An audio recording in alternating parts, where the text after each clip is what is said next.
and he goes, Google, run the Kevin McAllister program, would you? Yes, sir. And then it cuts to footage of, like he's got like the cardboard cutout on the on the train and stuff, the dolls kind of moving back and forth, like to indicate there's people in the house. And then you hear Harry outside going like, come on, let's get out of here before someone spots us. And then this thing comes up that says, make Google do it. It's really cleverly done. It's a lot of fun. I have to watch that now. I've seen people talking about it online. I just haven't come around to watch it, but yeah, I'm going to definitely watch that. Yeah, so we were talking about Men in Black earlier tonight. Oh, God. What happened? Why? God. What? Disney. Oh, God, what has it done now? Disney are making a live-action remake of practically everything these days. Next victim under the chopping block is Aladdin. Oh, God, yes. They've released promo images. This is so bad. So, instead of Will Smith coming back to do Men in Black 4 or something decent, or rebooting Fresh Prince, come on. Oh, I would love to see that. I want the Fresh King, never mind the Fresh Prince, come on. Instead of doing that, Will Smith has gone mental. Yeah. Let's be honest, over the last couple of years. He's gone nuts. Like that movie that he was in with his son. Oh, that's the one so on the planet boring. or something? Yeah. It was so boring.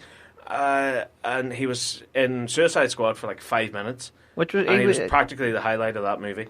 But still, it was his choice to be in that movie. Yeah, so now, when you think of people to take over a Robin Williams role, Will Smith isn't exactly up there. He's not even on the list. I mean, in an ideal world, I would love to see a remake of Mrs. Doubtfire starring Will Smith. But have it released like 20 years ago.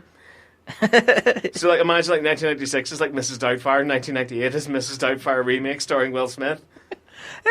Yeah, it's for the urban market. It's like some executive like up in an office somewhere smoking a cigar going like, okay, we need to get the urban market in. They didn't really watch a lot of Mrs. Doubtfire. We'll get the Fresh Prince guy. We'll get him in. Yeah, drag him up. He'll be our urban Mrs. Doubtfire. I'm a genius. Like... Don't know where I was going with that, but yeah. You went off nowhere. So anyway, yeah, Will Smith's playing the genie in Aladdin. It looks awful. I'm not going to watch this. I'm not. I'm not going to watch this out of basic principle that I saw Aladdin when I was growing up. It was great. The genie was perfect. Songs are fantastic. This is a huge disservice to the memory of Robin Williams. Yeah. It's not like something like Jumanji: Welcome to the Jungle, where it's like its own thing. It's its own sequel, but it still plays tribute to the character of Alan Parrish. It plays tribute to Robin Williams. This looks like something that Disney put together to try and get money. Oh yes, this is massive.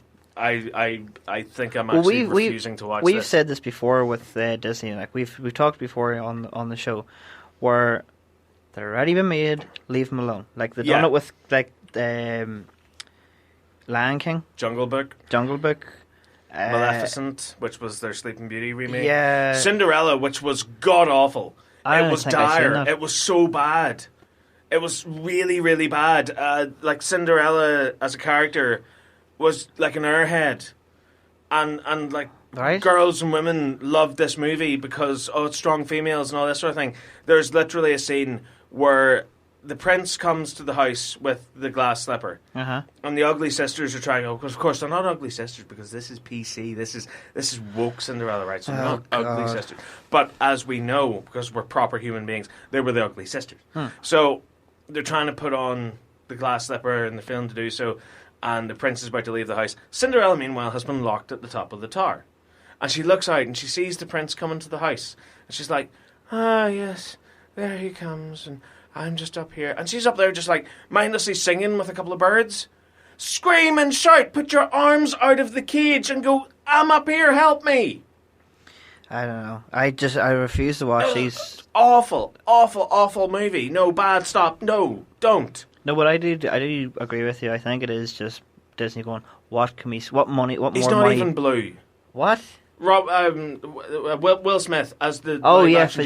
He's not even blue. No. It's basically Disney squeezing as much money as possible out of everything. It's bad that they're going back and ruining their own, like the classics. Like, why not go and make a brand new movie, that's okay. But to go back to your classic collection and then destroy that, I don't know, man. If this was a brand new movie, Disney, no way going back. This is a brand new movie. Okay, yeah, I would go. Oh yeah, I'll give it a watch. But what can you do with it? What can you do differently with it? I think. Do you want to? It's going to be the same movie as the animated cartoon from the 90s, but just live action. God, they're going to make. I actually will feel kind of bad for Will Smith because he's going to be jumping around all like. He'll be terrible. I know, but he'll try to be a madman, but he's not. But like Robin Williams was such a good comedian because everything he did was improv. Yeah. And most of his lines in Aladdin were improv. It was him in a recording booth, much like we are now, spouting out random lines. Yeah. And being a motormouth and being funny. Genuinely funny that had you dying laughing. But with Will Smith is his funny things would not gel with this. Oh, but no, Anthony, we're forgetting one key element. What is the one word that's associated with reboots these days? Death? Dark. Oh. It's going to be a dark reboot. It's that old executive with the cigar in the office again going like, oh, what are the kids like these days? Like the Dark Knight. Like the Dark Knight movies. Like the Man of Steel. Okay, with Aladdin, we're gonna make him a murderer. He's not gonna be a thief anymore. He's gonna be a murderer. The genie is gonna be enslaved. Yes. We're gonna use it as a metaphor for slavery. Yeah, and it's gonna be beaten and whipped and stuff, and it's gonna be really dark. So, so it's gonna be all dark. We're gonna have a dark reboot of Aladdin. No one wants this. No one wants this. Like the internet, any comments I've seen under the pictures and stuff, everyone's like, there's not one person going... I heard my throat doing that. There's not one person going, oh, I'm really looking forward to watching this. No! So stop. But why are you just doing that and listen? Because they're tricking idiots into giving them money. Yeah. For something they already have seen. What? Just... What is wrong with humanity? Stop it. I'm actually now really worried, like, what's the next one going to be rebooted after this? Oh, who cares? It's just going to... It's working its way down the list, isn't it? Yeah, it is. It's really working its way down the list, and it's really enough to just make me die inside. Could you imagine, like, a live-action Mickey Mouse? No. It's going to happen. No. It'll happen. Well, what a magical Christmas time we're having. I've ruined it now. This is 102.4 Bounce FM. You're following the nerd, and it's Christmas time. Yay! I am your jingle bell toting pal, Saxon. I'm Two Penny. That's right. Basic. Hi, it's Johnny C. McGinley from Stand Against Evil. You are following the nerds.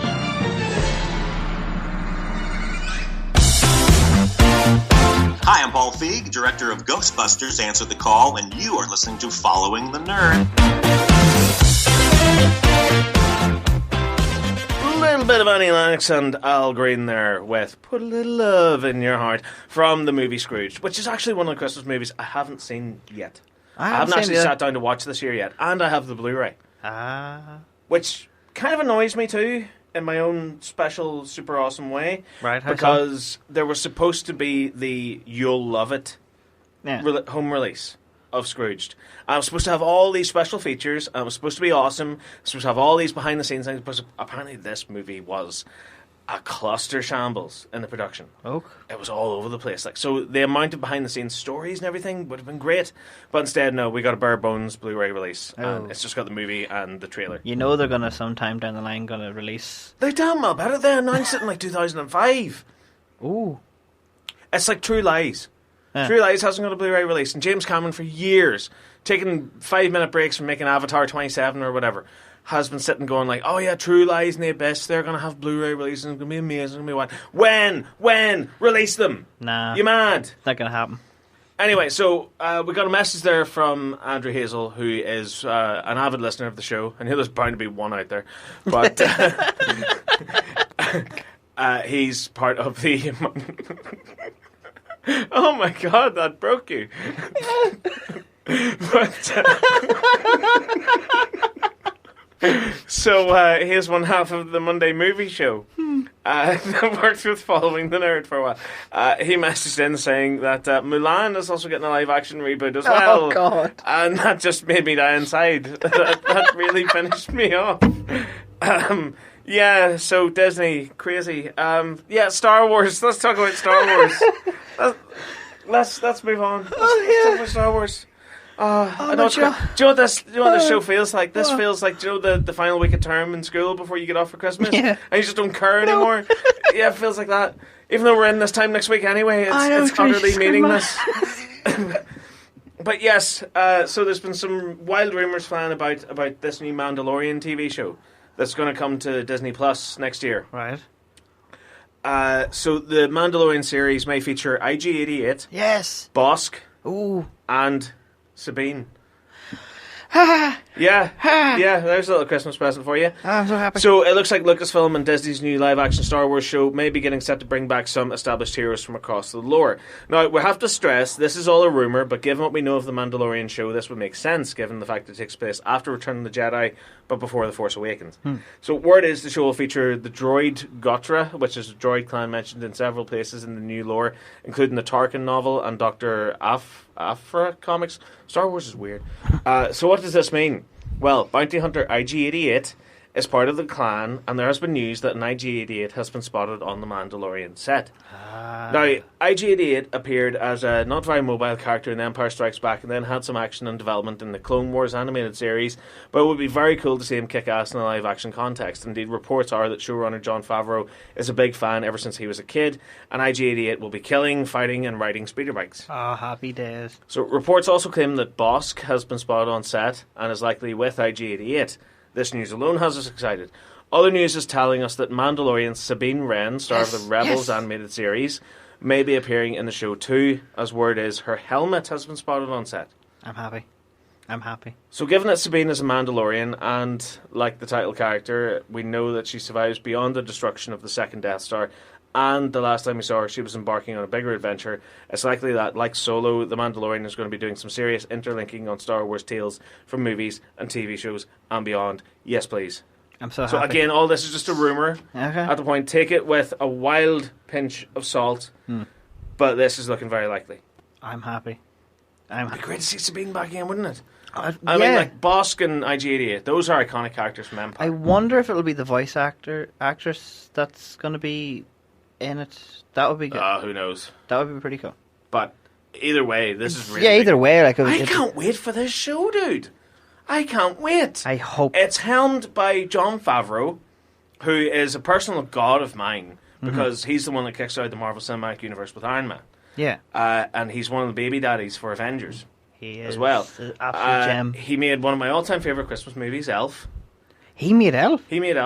He also Isn't made... like 15 years old now, Elf? Elf came out in 2003, I want to say. Yeah, I think... I'm pretty sure it was 2003, yeah, so it's... I think it's like celebrating his anniversary or something. It's very, very old now, yeah, which also makes me feel old as well. But that's okay, because my soul is like 100 years old and counting at this point. And he also made Zathura, which is the Jumanji kind of semi-sequel. I haven't seen it, I've heard. You haven't seen it? I haven't. Dude, we're going to have to sit down and watch that. In your collection room, you have a board game I have the board game for I've never Zathura. heard of it until you turn around and go, so this is another part of... So, Jumanji is based on the jungle, and it's based on, like sort of African kind of elements and things like hunters and wildebeests and stampedes and what have you, and earthquakes and weird vine things that eat you. This is the same idea, but it's all space-based. Oh, nice. So it takes the house, instead of taking the house into the jungle, it takes the house into space. Oh, nice. And they have this really beautiful shot where the two kids finally realise we're in space. It's not nighttime, we're actually in space. Yeah. They walk out onto the front porch, and they're in the rings of Saturn. Oh my god. Isn't Saturn the one that has the rings? Yeah. Yeah, I don't know, I'm not too well versed when it comes to spacey, wacy nonsense. No, you're right. But, you got it right. yeah, like they're in the ring of Saturn, and like they have this beautiful shot of the house, and the house is a model. The house is model. So they actually got a proper built model. a proper little model house, and they suspended it on green screen and comped that into the shot of Jupiter. That's cool. And like you see it up close, and you see all like the little rocks and bits of dust that makes up Jupiter's ring. It's so cool. good. It's really good. So yeah, Jon Favreau. That's on my created list that. of things to watch. So if you want